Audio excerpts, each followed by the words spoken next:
నిజంగా అన్నం మానుకొని తిండికి దూరంగాను దేవునికి దగ్గరగాను ఉండి మనం దేవుని గోజాడుకొని చేసేటువంటి ఉపవాసం, అదొక ఉపవాసం. సహజంగా అన్యులు చేస్తారు అదే అదే టైపులో. వాళ్ళు కూడా ఉపవాసం ఉంటే మనకంటే కఠినంగా ఉంటారు, నియమంగా ఉంటారు. వాళ్ళు తిండి మానుకుంటారు. అంటే దగ్గర, వాసము అంటే నివసించటం. లోకాన్ని వదిలేసి దేవునికి సమీపంగా దగ్గరగా నివసించటం ఉపవాసం. అదొక టైపు ఉపవాసం. దానివల్ల మన ప్రార్థన దేవుని చెంతకు వెళ్ళటం అది మనకి మేలు. మన ఆత్మీయ జీవితం బలాభివృద్ధి పొందటం అదొక మేలు.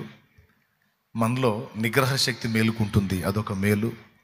ఎందుకంటే 3 రోజులు తిండి మన ముందే ఉంటుంది, కానీ మనం తినం, నిగ్రహించుకుంటాం ఆకలిని, ఆ ఇబ్బందిని. ఆ బాధపడతా కూడా తిండి దగ్గరికి వెళ్ళాం. ఫలితంగా మనలో నిగ్రహ శక్తి, నిద్రాణమై ఉన్న నిగ్రహ శక్తి మేలుకుంటుంది. అది తరచుగా చేస్తున్నప్పుడు తిండి దగ్గరే కాదు, కొన్ని ఆకర్షణల దగ్గర కూడా ఆ నిగ్రహ శక్తి పనిచేసిద్ది.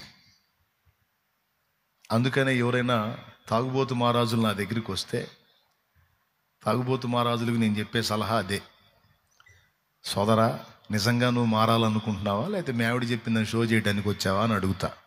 ఏది? తాయెత్తు కట్టించుకున్నట్టు, పసర తాగినట్టు, ఇంజక్షన్లు చేయించుకున్నట్టు, మందు మానుకోవటానికి ఉన్నాయిగా, అట్లా ఏమన్నా వచ్చావా?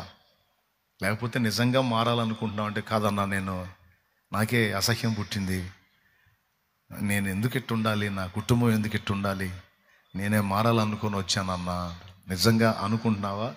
నిజంగా అన్నా, దైవ సాక్షిగా, అవునన్నా, దైవ సాక్షిగా చెప్తున్నాను. అట్లయితే నాకు ఎక్కువ రోజులు వద్దు, ఒక 3 రోజులు ఇక్కడ గడుపు. లేకపోతే నువ్వు వేరే ఊరైతే మీ ఇంటి దగ్గర ఏదైనా మందిరం ఉంటే అందులో గడుపు, లేకపోతే మీ ఇంట్లోనే గడుపు, ప్రాబ్లం లేదు. ఆ 3 దినాలు నువ్వేం తినొద్దు. నీళ్లు తాగు, నీరసం రాకుండా మజ్జిగ తాగు, ఇబ్బంది ఏం లేదు. కానీ బఠానీ గింజ కూడా తినొద్దు. 3 రోజులు ఏం తినొద్దు, నేను చెప్పిన దాకా. 3వ రోజు ఓ సమయం వరకు ఉండి ఆ 2 పూటలు మానుకొని 3వ పూట అంత ఆహారం తీసుకో. 3 రోజులు చేయి ఇది. లేదు పూర్తిగా నేను 3 రోజులు నిండా ఉండి 4వ రోజు తింటానంటే అలానే చెయ్యి, ఏం పర్వాలేదు. కానీ నువ్వు తిండి మానుకొని ఉండాలి. మంచినీళ్ళు, మజ్జిగ తాగొచ్చు. ఇంకంత మించి కూల్ డ్రింక్స్కి పోతే అవి ఒక రోగాలు, అటు జోలికొద్దు. ఈ 2 చేసుకో, మజ్జిగ తాగు, మంచినీళ్ళు తాగు, కానీ 3 రోజులు ఉండు. మీరు నమ్మండి, నమ్మకపోండి, నేను చెప్పినట్టుగా 3 దినాలు ఉపవాసం ఉండి ప్రార్థనలో గడిపారు. దేవా, నిజంగా నేను దీన్ని విసర్జించాలనుకుంటున్నాను, నాకు బలం ఇమ్మని అడుగుని నేను చెప్పినట్టు అడిగారు. దేవుని కృపను బట్టి ఆ శక్తి పొందుకున్నారు. నాకు తెలిసిన ఒక ఆయన ఉన్నాడు, ఆయన సుమారు 30 సంవత్సరాల త్రాగుడు అనుభవం కలిగినోడు. 30 ఏళ్ళు త్రాగుడు అనుభవం కలిగినోడు. 3 రోజుల ఉపవాసంలో 30 ఏళ్ల బలహీనత అడ్రస్ లేకుండా పోయింది. అంటే నిజంగా మారాలనుకున్నాడు, దేవుడు అతన్ని దర్శించాడు, వచ్చాడు, దేవుని పాదాలు పట్టుకున్నాడు. ఆ 3 రోజులు అయిపోయిన తర్వాత నేను చెప్పాను, సోదరుడా, నేను ఉండలేకపోతున్నాను రోజు అనుకుంటూ పోయి తాగావు కదా, మరి 3 రోజుల నుంచి తిండి నీకు ఎదురుగానే ఉంది, డబ్బులు నీ జేబులో ఉన్నాయి, మరి 3 రోజుల నుంచి అంత ఆహారం కానీ ఏది ముట్టకుండా, అంత బఠానీ గింజ కూడా తినకుండా 3 రోజులు అలాగున నువ్వు తిండి మానుకొని ఉండగలిగావంటే నీకు తెలుసా నీలో ఎంత నిగ్రహ శక్తి ఉందో? ఇంత నిగ్రహ శక్తి ఉంది నీ దగ్గర.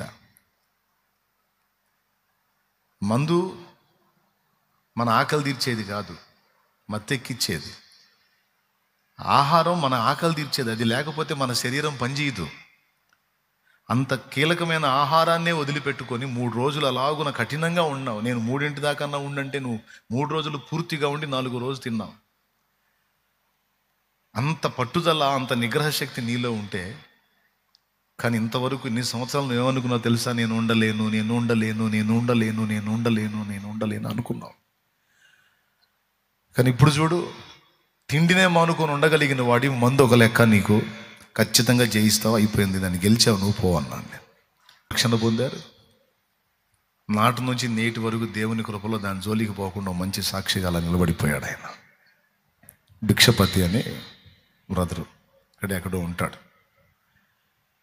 ఈ ఒక్కడి సాక్ష్యం కాదు, ఇలాంటి సాక్ష్యాలు కోకొల్లలుగా ఉన్నాయి.